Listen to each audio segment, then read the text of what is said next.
back in a moment.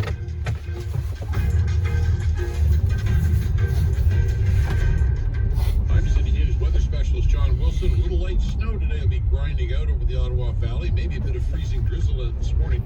We're going to 1 degree, so as long as we're at 0 or below, that's possible. Light snow should total 2 centimeters. Flurries tonight with a chance of freezing drizzle, maybe 2 more centimeters and -3.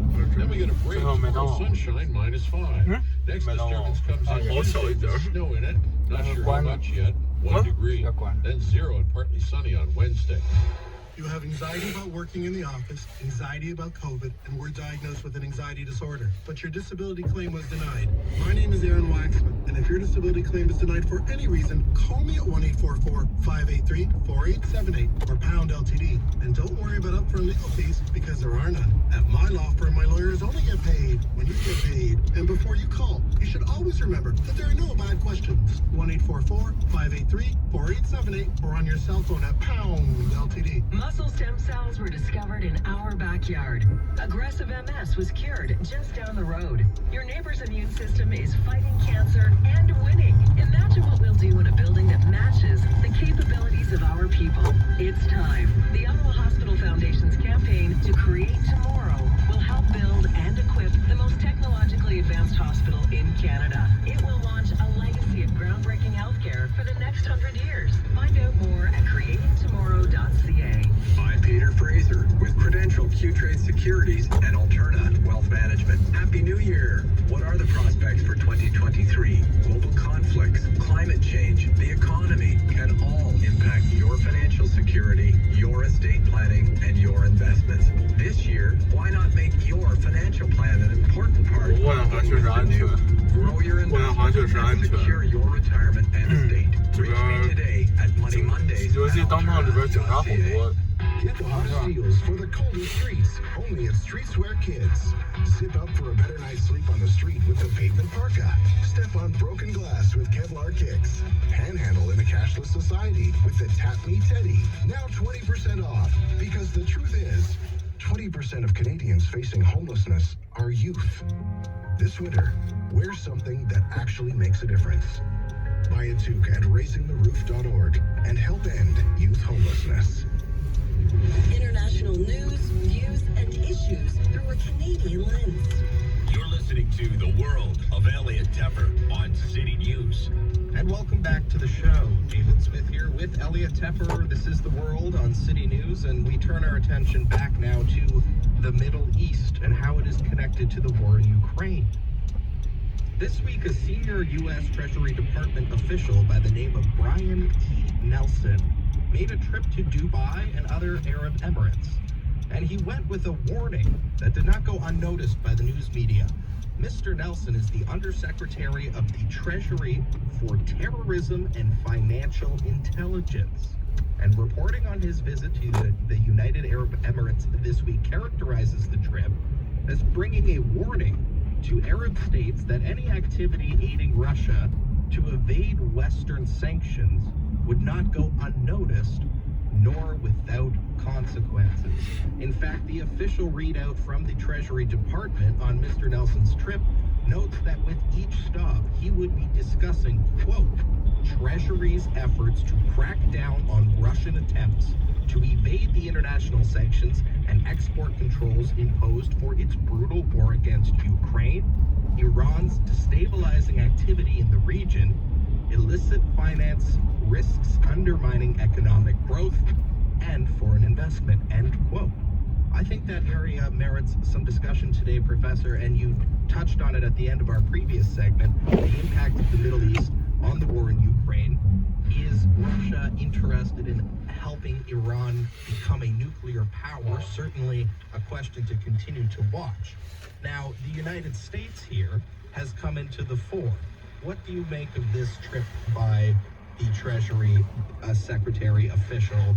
Is this the United States putting their influence into play and reminding those states that they are keeping an eye, so to speak, on what's going on? Yes, look at the title of the gentleman that you cited. Look what he's supposed to be looking after. Yes, the whole question of how do you maintain a sanctions regime around the world has, let us say, a highly developed specialty in the smuggling, particularly of oil and gas resources. So is this a back door? Is this a way that Russia is of getting around the very punitive sanctions, which are biting, because Europe is now much more united, shockingly so, to the Russians than they could ever have anticipated. So they are looking for alternatives for moving their own oil and perhaps importing things as they need them. The Middle East becomes, since the nature of its politics, as I put it on the air with you last week, I believe, or 2 weeks ago, murky and volatile. It's a prime area for the kind of activity that the U.S. is on alert for and that Russia potentially could take advantage of. Does this speak also to a wider theme we have discussed about Putin's desire to influence and change the global order? What is at stake for the Middle East? Why are these Arab states keen on assisting Russia in working around these sanctions? Is it simply the profit motive, or is it because they are seeking to themselves increase their influence, their power, their standing as states in the geopolitical sphere? Well, one of the things that's happened over a number of years is that the U.S. really has come back into prominence in the Middle East, and that Russia in turn has lost a lot of prominence in the Middle East. But we were talking specifically about the mission of this particular official, looking at, again, his titles. But if you broaden that out just slightly, the major big ticket item here has been the cooperation between Russia and Saudi Arabia in something called OPEC+. The oil cartel, which governs how much oil gets pumped and sold, has really hinged recently, very recently, on a cooperative relationship. The OPEC Plus means the Arab states, Middle Eastern states in particular, plus Russia. And so they are a member of this cartel. And there's a photo which I showed in my class of Mohammed bin Salman and Mr. Putin leaning into each other at a meeting and smiling, because those two had an enormous impact on what's happened to the price of oil.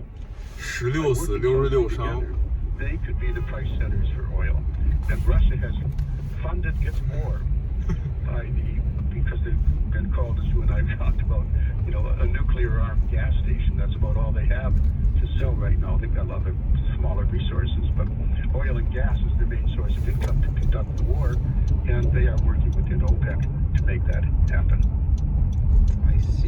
I see. And finally, Professor, you often use, when we talk about regions and tensions, regional tensions, you often use the term, which I quite like, state of play, to characterize conflicts and the political dynamics between regimes. Do any of these developments in the Middle East this week, the tanking economy in Lebanon, the central bank there essentially declaring their currency to be worthless, and the vacuum created by that, in addition to the U.S. reminding Arab states that they will not tolerate assistance for Russia in evading sanctions, could any of these developments be poised to create a major shift in what we call the state of play in the Middle East, for better or worse? Is it possible we could see some kind of renewed major conflict between states in that region? What do you think about that? Well, I suppose if we had a week-by-week barometer, is it up or down? I would say right now it's down for the Middle East. The internal problems of Israel right now, severely divided society, and now an uptick in violence as well, and the ever helpful people in Gaza lobbing missiles at cities. Those missiles in turn are probably designed by or assisted by Iran, working with their partners inside. So I'm very concerned by the fact that the internal situation within Israel might invite adventurism by Iran and by others, and that in turn takes us back to where we started, which was within Lebanon and the relationship between Iran and Syria and Hezbollah. All of that adds up to a package in terms of state of play, where I think tensions are higher than they were not long ago as a result of these very happen. We don't talk about Iraq very much, but Iraq is trying to shake free of its over-dependence on Iran, or to put it differently, the Iranian influence in Iraq. It's one of those states that is said to be under Iran's control. All of that adds up to the fact that we possibly are into a more dangerous situation this week in the region. That's the state of play. Very good, very good. Well, that is our time for this week, Professor. Thank you so much, as always, for joining us here on City News and helping us to make sense of our increasingly complicated world. It's always a pleasure, David. And if you enjoyed today's program and you want to listen back to previous episodes, The World on City News is available as a podcast on our website at ottawa.citynews.ca. Thank you so much for listening. We'll be back next week with another edition of The World. Stay tuned to City News.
This is City News.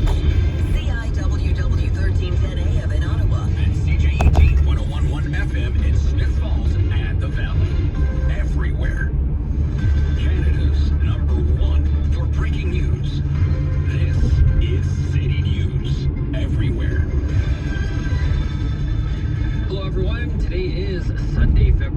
12th. You're with Mike Gazzola. Here's what's making news right now. That pesky Chinese spy balloon over American skies has now been shot down. Chinese officials are not happy about it. This weekend saw record low temperatures hit parts of North America. We look at some of the effects it had on people and the environment. 说昨天有一个 The 无人 one-year 艇， anniversary of the war in Ukraine is approaching as Russia prepares for a symbolic attack. 我说在加拿大排名第2个。 And the Grammys are tonight. We look at some Canadian artists who are nominated. The Atlantic Division takes the NHL All-Star game. LeBron James is inches away from the 我也真 NBA's 要打 all-time 仗。 scoring record.